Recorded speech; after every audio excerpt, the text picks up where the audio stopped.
егер де мен жақсы көрем десеңдер дейді, Алла тағала айтады, онда не дейді? Алланы жақсы көрем десеңдер, онда маған ілесіңдер дейді пайғамбар саллаллаху алейхи вассалам айтады. Алланы жақсы көрем дейсің бе, маған ілес дейді. Мен саған қалай Алланың жақсы көру керек екендігін үйретіп берем дейді, жолын көрсетіп берем дейді. Имам Ибн Касир деген үлкен тәпсірші, тарихшы ғалым бар, муфассир. Сол айтады, енді дейді, кімде кім пайғамбарды танымай мен Құдайды жақсы көрем деп айтатын болса дейді, тәпсірін ашып қарасаңыздар болады, ол өтірікші дейді. Пайғамбарды танымастан мен Құдайды жақсы көрем деп айту дейді, ол өтірікші дейді ол адам. Сондықтан пайғамбар саллаллаху алейхи вассалам дұға қылған кезде айтатын еді. Имам Тирмизидегі хабарда айтады. Аллахумма инни ас'алука хуббака дейді.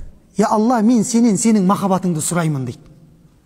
Ва хубба ман юхиббук, сені жақсы көретін кісілердің махаббатын сұраймын дейді.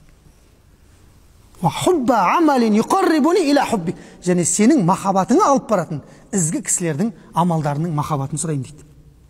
Көрдіңіз бе, Алланың махаббатына алып баратын бірден бір ең үлкен дара жол ол пайғамбар саллаллаху алейхи уассалам екен.